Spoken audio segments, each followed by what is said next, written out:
अभी हम लोग पहुंच गए हैं राम घाट। ये चित्रकूट के अंदर राम घाट पड़ता है, वहाँ हम लोग पहुंचे हैं अभी। वहाँ का नज़ारा है ये। इस तरीके से नावों को सजा के रखा जाता है और आपको इसमें ये नदी चल रही है।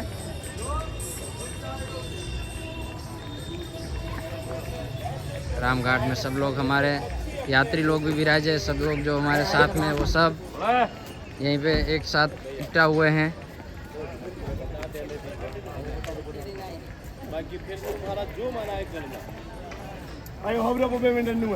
में जिस समय भगवान का आगमन हुआ काका, तो उन्होंने 11.5 साल व्यतीत किया। प्रभु यहाँ पर ऐसे व्यतीत किया जैसे पक्षी अपने अंडों पे छा जाते हैं, उसी प्रकार रघुनाथ जी चित्रकूट में छा गए। एक चौपाई तुलसीदास जी ने लिखा है कि चित्रकूट रघुनंदन छाए, समाचार सुनी मुनि आए। भगवान राम के दर्शन के लिए काका यहाँ पे 33 करोड़ देवता ये भूमि में आकर प्रभु के दर्शन करके अपना जीवन धन्य करेंगे।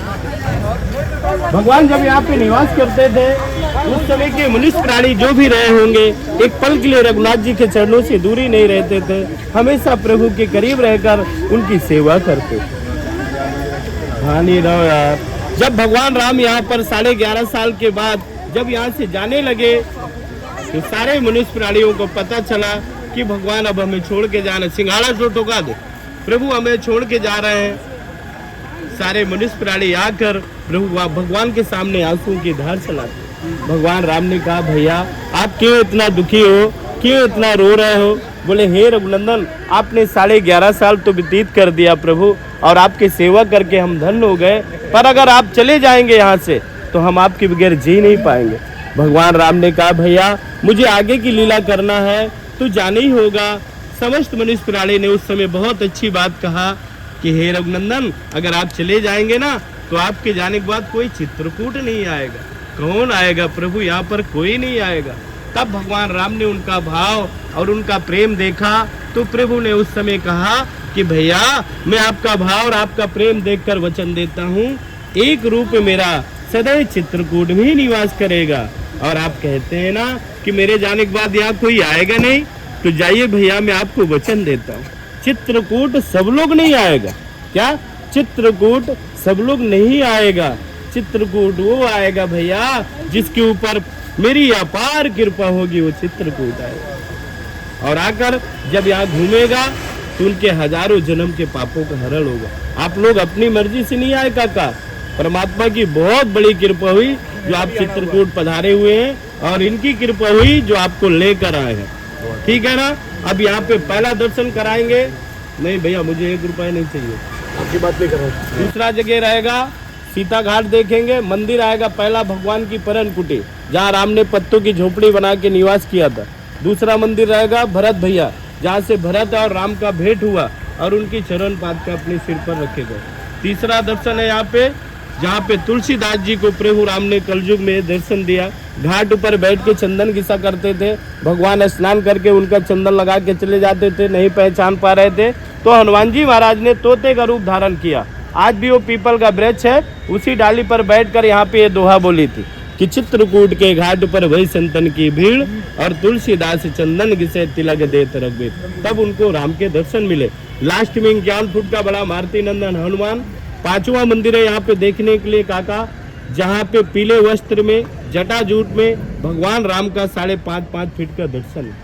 उसी जगह सती अंशिया माँ ने जब सीता माँ को देखा, बड़ा दुखी होती है कि अरे बेटी आप सुहागन हो, सुहागन को कोई ना कोई जेवर धारण करना चाहिए, उसे खाली नहीं रहना चाहिए। ऐसी वो महिला रहती है जो विधवा होती है, जिसके पति नहीं होते। आपके पति तो संग पर है। सीता माँ के आंसू निकलने लगे, बोले मैया सारी चीजें तो कैकेयी माँ अयोध्या पे ले लिया, हम तो यहाँ वनवास व्यतीत कर रहे हैं, हमारे पास कुछ भी नहीं है माँ। तब सती अंशिया माँ ने सीता माँ को उस जगह पे दिव्य वस्त्र भूषण दिया, 16 श्रृंगार भेंट में दिया। बोला बेटी इसे धारण करो, मैं आपको वचन देती हूँ ये कभी गंदे मैले नहीं होंगे, कपड़ों का आपका हर दिन कलर चेंज होगा। पर एक बहुत सुंदर बात बताया था वहाँ पर माता अंसुईया ने सीता माँ को, बोला बेटी आप कितने भी भगवान की सेवा कर लो कितने भी भगवान की पूजा कर लो, अगर अपने पति की सेवा नहीं किया तो तुम्हारा कोई फल नहीं मिले, क्योंकि पति आपके लिए ईश्वर से बढ़ के है, पति के सेवा से ही आपको वैकुंठ प्राप्त होगा। ऐसा माता सती अंसुया ने उपदेश दिया। पर एक बहुत ही सुंदर बात और भी बोला था, बोला बेटी पति भी वैसा होना चाहिए जैसे प्रभु राम। ऐसा पति नहीं कि हमसे स्नेह करे, उनकी निगाहें कहीं अदर जगह रहे, शाम के आए तो चढ़ा कर आए, तो ऐसे पति की सेवा करने की ज़रूरत नहीं है। ऐसे पति को बेलन से मारने की ज़रूरत है। ये महत्वपूर्ण जगह देखने को प्राप्त होता है। बोलिए रामचंद्र भगवान की जय। बताइए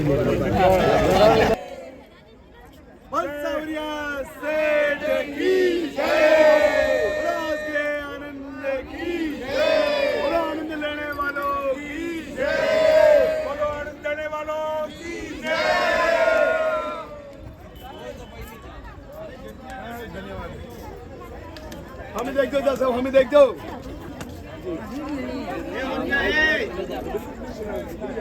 रामचंद्र भगवान की जय। जय श्री राम। हमें देखते देखते इवेंट जम्बो ऊपर सारे जम्बो घाटी का रवाना कर रही हो।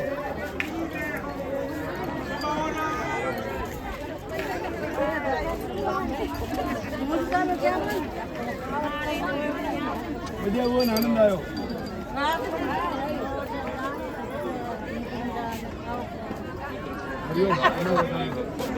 लोगों जहाँ तुलसीदास की कंदम दिख रहा है बराबर सब साथ वाले सब उनके रहेंगे। तुमको जाना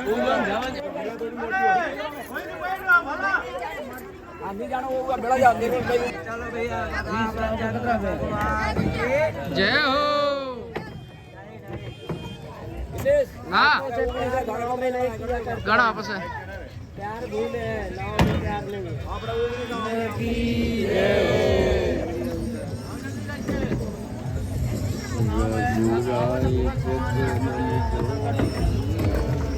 भैया हाँ भैया हम आ कई दिन इनका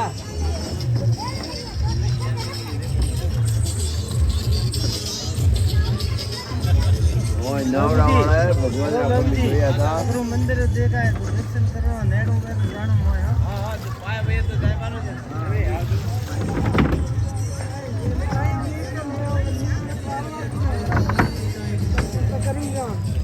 भाड़ा दादे आया घाट में तो रिक्शा वाला खाली नवरा क्या काम मतलब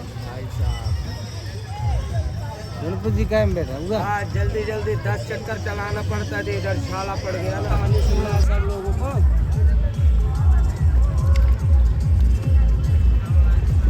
अब देखो हमारी तरफ को घूम के बैठो बेन, मेरे तरफ सब लोग सुनेंगे 2 मिनट। ठीक है, मैं एक छोटी सी कहानी आपको बतला रहा हूँ। वो उस समय की बात है कि जिस समय भगवान रामचंद्र जी का जन्म नहीं हुआ था। भगवान राम जब भगवान का वनवास हुआ ना, तो सबसे पहले मुलाकात केवट भैया से हुई थी, जो निषाद राज के नाम से थे। वो समझ में, वो हम भी वही गोत्र से हैं, निषाद राज से। लो पास में लो। वे बताते हैं हमारे केवट भैया ने सम्मान पूर्वक भगवान को घाट में लिवाए के लाए और भगवान से बोले कि हे प्रभु, मैं तो आपसे बहुत डरता